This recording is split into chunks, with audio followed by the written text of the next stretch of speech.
Hello friends, હમણાં આપણે શું જોયું તો કે અત્યારે આપણે ચાર વિકલ્પો સુધી જોયું ને. હવે જોઈએ વિકલ્પ નંબર 3 વિકલ્પો સુધી જોયું. હવે વિકલ્પ નંબર જોઈએ આપણે 4. તો તેમાં શું કીધું છે? 64 નું વર્ગમૂળ ખાલી જગ્યા છે. હવે 64 નું વર્ગમૂળ શું આવે? તો કે 8. 8 નું વર્ગમૂળ 8 નો વર્ગ 64 થાય ને, એટલે કે 64 નું વર્ગમૂળ શું થશે? તો કે 8. હવે તેવી જ રીતના 5 નું. તો તેમાં શું કીધું છે કે 4 નો વર્ગ માઈનસ 1 નો વર્ગ બરાબર. તો જુઓ 4 નો વર્ગ માઈનસ 1 નો વર્ગ આમ કીધું છે. 4 નો વર્ગ કેટલો થાય? ચોખ્ખો ચોખ્ખો 16 માઈનસ 1 નો વર્ગ 1, એટલે કે શું થશે? 15. આ શું આવ્યો આપણો જવાબ? કેટલો આવ્યો? તો કે 15. હવે જોઈએ છઠ્ઠું. તો તેમાં શું કીધું છે કે જેનો એકમનો અંક 4 છે તે સંખ્યાના વર્ગનો એકમનો અંક શું થાય? તો કે 6. 4 હોય તો 4 નો એકમ હોય તો ચોખ્ખો ચોખ્ખો કેટલા થાય? 16 થાય. તો તેનો એકમનો અંક શું આવે? તો કે 6. હવે તેવી જ રીતે જેનો એકમનો અંક 5 હોય તેના વર્ગના એકમનો અંક શું આવે? તો કે 5 25, એટલે કે તેનો પણ શું આવે? 5. તો ફ્રેન્ડ્સ, આ તો આપણે અગાઉ જોઈ ગયા છે, તો બધાને આવડે છે ને. તો ચાલો જોઈએ હવે 8મો વિકલ્પ. તો તેમાં શું કીધું છે કે જેનો એકમનો અંક 6 હોય તે સંખ્યાનો વર્ગનો એકમનો અંક ખાલી જગ્યા છે. હવે 6 એકમનો અંક હોય તો શું કરે? 6 36. તો એમાં કેટલા આવશે? 6 એકમનો, એટલે કે એકમનો અંક શું આવે? 6. હવે જોઈએ આપણે 9મો વિકલ્પ. તો તેમાં શું કીધું છે કે 12 ને નાનામાં નાની સંખ્યા ખાલી જગ્યા વડે ગુણતા તે પૂર્ણ વર્ગ બને છે. હવે 12 કીધા છે તો 12 છે તેને આપણે પૂર્ણ વર્ગ, એટલે કે 12. હવે એને આપણે શું કરવાનું છે? ગુણવાનું. તો આપણે પહેલા તેના અવયવ પાડી લઈએ. તો ચાલો પાડીએ. તો 3 ચોક 12 અને 4 એકા 4. તો શું થયું? નાનામાં નાની સંખ્યા કઈ આવી? તો કે 3. એટલે કે 12 ને નાનામાં નાની સંખ્યા 3 વડે ગુણતા તે કઈ બને છે? પૂર્ણ વર્ગ બને છે. હવે તેવી જ રીતના જોઈએ 10મું. તો તેમાં શું કીધું છે કે 72 ને નાનામાં નાની સંખ્યા ખાલી જગ્યા વડે ભાગતા તે પૂર્ણ વર્ગ બને છે. તો શું આપ્યું છે આપણને? તો કે 72 આપ્યા છે. તો તેને આપણે નાનામાં નાની સંખ્યા વડે આપણે પહેલા તેના અવયવ પાડી લઈશું. તો અવયવ પાડીએ એટલે 2, તો કે 2 તરી 6 ને 1 2 6 12. હજી 2 વડે કરીએ એટલે 2 એકા 2 2 અઠા 16. હવે 2 વડે કરીએ એટલે કે 9. તો હવે 2 વડે ભાગ ચાલે નહીં, એટલે કે 3 વડે. 3 તરી 9 અને 3 એકા 3. તમારે નાનામાં નાની સંખ્યા કઈ આવી? તો કે 2. એટલે કે 72 ને નાનામાં નાની સંખ્યા 2 વડે ભાગતા તે કેવી બને છે? પૂર્ણ વર્ગ બને છે. તો ફ્રેન્ડ્સ, સમજાઈ ગયું ને બધાને? હવે તેવી રીતના જોઈએ આપણે 11મો વિકલ્પ. તો તેમાં શું કીધું છે કે 112 113 બરાબર ખાલી જગ્યાનો વર્ગ. તો ચાલો આપણે જોઈ લઈએ કે 112 113 બરાબર ખાલી જગ્યાનો વર્ગ. આમ કીધું છે આપણને. તો આપણે સરવાળો કરીએ. 3 ને 2 5, 2 ને 2 એટલે 2 એટલે 225. તો આ કેનો વર્ગ છે? તો કે યસ 15 નો વર્ગ છે. તો અહીંયા શું આવશે? 15. એટલે કે 15 નો વર્ગ કેટલો થશે? 225. તો ફ્રેન્ડ્સ, સમજાઈ ગયું બધાને? તો હવે જોઈએ આપણે 12મું. તો તેમાં શું કીધું છે કે 35 નો વર્ગ બરાબર ખાલી જગ્યા. શું કીધું છે? 35 નો વર્ગ. તો ફ્રેન્ડ્સ, હવે આમાં 35 નો વર્ગ કરો ત્યારે તમારે શું કરવું પડે? તો કે 35 ગુણ્યા 35 આમ કરવું પડે ને. હવે આપણે એનો ગુણાકાર કરો ત્યારે તમને 35 નો વર્ગ મળે એવું થાય ને. એના કરતા હું તમને એક સહેલી રીતે શીખવાડું કે જેથી તમને ખૂબ મજા આવશે અને આપણો દાખલો પણ જલ્દીથી થઈ જાય. તો ફ્રેન્ડ્સ, ચાલો જોઈએ. હવે આપણે એકમનો અંક શું છે? તો કે 5 છે. તો 5 નો વર્ગ શું થાય? 25, એટલે કે 25. પછી તો કે આપણે કેટલા છે? 3 છે દશકનો, અને 3 પછી કયો અંક આવે? તો કે 4 આવે ને. તો 3 ચોક કેટલા થાય? 12 થાય. તો જો આપણો જવાબ આવી ગયો 1225. કેવી રીતે આવ્યો? મજા આવી? બધાને સમજાઈ ગયું? તો ચાલો એકવાર ફરીથી સમજાવી દો. 5 નો વર્ગ કેટલો થાય આપણે? 25. તો તો 25 એમના એમ લખી લેવાના. પછી તો કે 3 આપ્યા છે આપણને, તો હવે દશકનો 3 છે. હવે તેમાં 1 ઉમેરી તો કેટલો આવે? 3 ને 1 તો કે 4, એટલે કે 3 ગુણ્યા 4, 3 ચોક કેટલા થાય? 12. તો 12 લખી લેવાના, એટલે 12 25. આ શું મળી ગયું આપણને? 35 નો વર્ગ. તો ફ્રેન્ડ્સ સમજાઈ ગયું ને બધાને? તો ચાલો હવે જોઈ લઈએ આપણે 13મું. તો ફ્રેન્ડ્સ 13માં શું છે? તો કે 81 ના વર્ગમૂળનો એકમનો અંક ખાલી જગ્યા છે. હવે 81 ના વર્ગમૂળ, હવે 81 નું વર્ગમૂળ શું થાય? તો કે 9 થાય ને, એટલે 9 નો એકમનો અંક તો એ જ એકમ છે, એટલે કે શું આવશે? તો કે 9. હવે જોઈએ આપણે આગળ ખાલી જગ્યાઓ. હવે જોઈએ 19. તો તેમાં શું કીધું છે? 169 ના વર્ગમૂળનો એકમનો અંક ખાલી જગ્યા છે. હવે 169 એ કેટલાનું વર્ગમૂળ છે? તો કે યસ, કેનું? તો કે 13નું છે ને. તો 13નું વર્ગમૂળનો એકમનો અંક શું આવે? તો કે 3 આવે ને. તો ફ્રેન્ડ્સ સમજાઈ ગયું બધાને? હવે તે રીતના જોઈ લઈએ આપણે 15મું. તો તેમાં શું કીધું છે?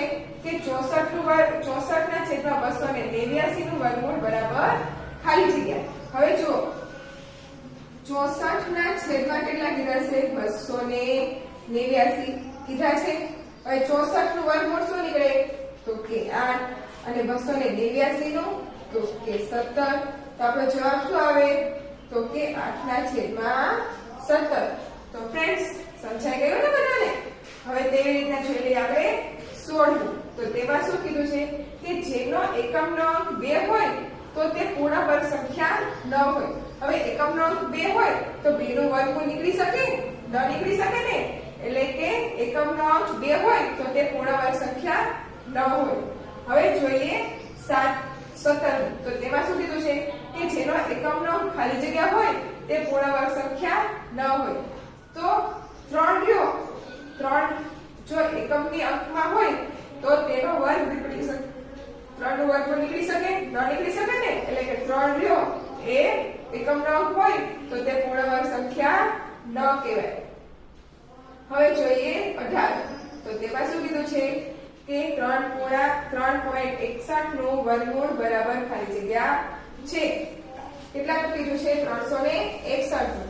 હવે 361 ને આપણે થોડી વાર માટે 3.61 કીધું છે, તો હવે પોઈન્ટ કાઢી લઈએ થોડી વાર માટે. તો કેટલા થઈ જાય? 361. તો હવે આપણું આનું વર્ગમૂળ શું નીકળે? તો કે આ 361 રહ્યા એનું વર્ગમૂળ શું છે?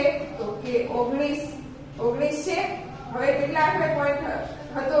તો કે 2 આખરે હતો, પણ છેદમાં કેટલા આવે? આપણે પોઈન્ટ કાઢીએ એટલે કે છેદમાં 10 રહે એમના, એટલે કેટલા આવશે? તો કે 1.9. શું આવે જવાબ આપણો? 1.9. તો ફ્રેન્ડ્સ બધાને સમજાઈ ગયું ને? તો ચાલો હવે જોઈએ આપણે આગળ. તો હવે આમાં શું કીધું છે આપણને? તો કે 16 અને 17, એટલે કે 16 નો વર્ગ અને 17 નો વર્ગ બંનેની વચ્ચે ખાલી જગ્યા સંખ્યાઓ છે. શું કીધું છે? કે બંનેની વચ્ચે ખાલી જગ્યા સંખ્યાઓ છે. આપણે જોઈએ છીએ વિકલ્પ. પ્રશ્ન નંબર 3 માં, એટલે કે વિકલ્પોનો સાચો જવાબ આપો. તેમાં પહેલામાં કીધું છે 16 નો વર્ગ અને 17 નો વર્ગ. તો ચાલો જોઈએ. હવે 16 નો વર્ગ કેટલો થાય? તો કે 256, અને 17 નો વર્ગ તો કે 289. હવે 289 માંથી 217 બાદ કરીએ તો કેટલા આવે? તો કે 9 માંથી અહીંયા 10 લેવો પડે એટલે કેટલા આવી જાય? તો કે 32. આ કેટલા મળ્યા? તો કે આ બંને વચ્ચેની સંખ્યા કેટલી મળી? તો કે 32. એટલે કે 32 રહ્યા એ આ બંનેની વચ્ચેની સંખ્યા છે. એટલે કે 16 નો વર્ગ થી 17 ના વર્ગ વચ્ચે કેટલી સંખ્યાઓ આવે છે? તો કે 32 સંખ્યાઓ. તો ફ્રેન્ડ્સ સમજાઈ ગયું બધાને? હવે જોઈએ આપણે બીજું. તો તેમાં શું કીધું છે? કે પાયથાગોરિયન ત્રિપુટીને બે સંખ્યાઓ 12 અને 13. તો ત્રીજી સંખ્યા તો ચાલો આપણે જોઈ લઈએ. તો કઈ આપી છે? પહેલી તો કે 12, એટલે કે 12 નો વર્ગ, અને બીજી વત્તા તો કે 13 નો વર્ગ. હવે 12 નો વર્ગ કેટલો થશે? તો કે 144, અને 13 નો વર્ગ 169. હવે શું કરવાનું તો કે આ બંનેનો સરવાળો, આ બંનેનો સરવાળો કરીએ 9 ને 4 તો કે 3 13 એટલે કે 1 અને 9 6 ને 4 10 ને 11 અને 3 એટલે કે કેટલો આવ્યો 300 ને એટલે કે આમાંથી આપણે શું કરવાનું થશે આ બાદ હવે આ બંને નો સરવાળો અહીંયા કર્યો તો બરાબર અહીંયા શું આવે તો કે આપણે શું બતાવવાનું છે તો કે આપણે બંનેની કિંમત શોધવાની છે એટલે કે બે સંખ્યાઓ આપણને આપી છે તો આપણું સૂત્ર શું થાય તો કે બે સંખ્યાનો સરવાળો વત્તા ત્રીજી સંખ્યા એમ થશે એટલે કે n નો વર્ગ વત્તા m નો વર્ગ બરાબર p નો વર્ગ આમ થશે આપણું સૂત્ર આવું થશે આપણું સૂત્ર એટલે કે આપણે ધારીએ કે n બરાબર તો કે 12 લઈ જોઈએ આપણે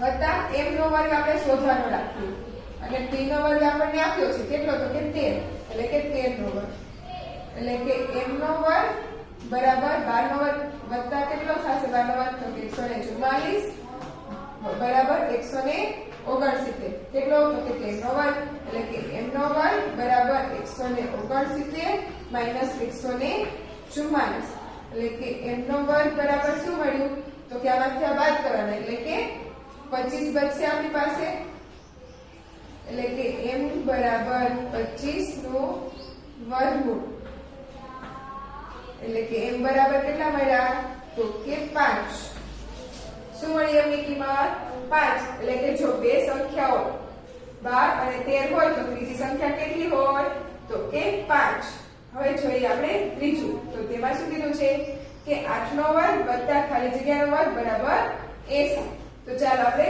જોઈ લઈએ શું કીધું છે કે 8 નો વર્ગ વત્તા આપણે રકમ આપી નથી એટલે આપણે x ધારી લઈએ એટલે કે x નો વર્ગ બરાબર 80 આમ આપ્યું છે 8 નો વર્ગ કેટલો થશે તો કે 88 64 અને x નો વર્ગ એમના એમ જ બરાબર 80 હવે x નો વર્ગ બરાબર શું થઈ જશે તો કે 80 માઈનસ 64 એટલે કે 80 માંથી શું થશે 64 બાદ એટલે કે x નો વર્ગ શું થશે આપણે તો કે 16 હવે x બરાબર શું થાય તો કે 16 ને આ વર્ગમૂળમાં વયા જાય અહીંયા વર્ગ કાઢ્યો એટલે અહીંયા વર્ગમૂળ ચડી જાય એટલે કે x બરાબર 16 નું વર્ગમૂળ શું થાય તો કે 4 એટલે કે ચોકો 16 એટલે કે 4 તો આપણો શું મળ્યો તો કે 4 નો વર્ગ એટલે કે 8 નો વર્ગ વત્તા 4 નો વર્ગ કરીએ તો બરાબર કેટલા થાય તો કે 80 હવે જોઈએ આપણે ચોથું તો ચોથામાં આપણે શું કીધું છે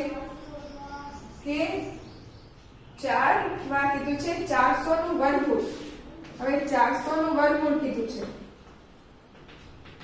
તો ફ્રેન્ડ્સ મેં તમને શીખવ્યું તે પ્રમાણે જો બે 0 છે તો એક 0 મૂકી દેવાનો 2 નું વર્ગમૂળ શું થાય 4 નું વર્ગમૂળ તો કે 2 એટલે કે શું મળી ગયું આપણને 20 બે 0 છે તો એક 0 મૂકી દેવાના અને 4 છે તો 4 નું વર્ગમૂળ શું થાય 2 એટલે કે 2 અને 0 એટલે કે 20 તો શું જવાબ આવશે 400 નું વર્ગમૂળ 20 હવે જોઈએ આપણે પાંચમું તો પાંચમાં શું આપ્યું છે તો કે વર્ગમૂળની અંદર 3 ગુણા 1/16 આમ આપ્યું છે તો હવે શું કરવાનું છે આપણે તો કે આનો આપણે વર્ગમૂળ કાઢવાનું છે તો પેલા મિશ્ર સંખ્યામાં છે એને અપૂર્ણાંકમાં કરી નાખીએ તો કે 16 એકા 16 16 દુ 32 16 તળીને 48 48 ને 39 એટલે 48 ને 49 49 ને છેદમાં 16 હવે આનું વર્ગમૂળ શું નીકળે તો કે 49 નું વર્ગમૂળ શું નીકળે તો કે 7 અને છેદમાં 16 નું તો કે 4 તો આ શું આવી ગયો આપણો જવાબ શું આવ્યો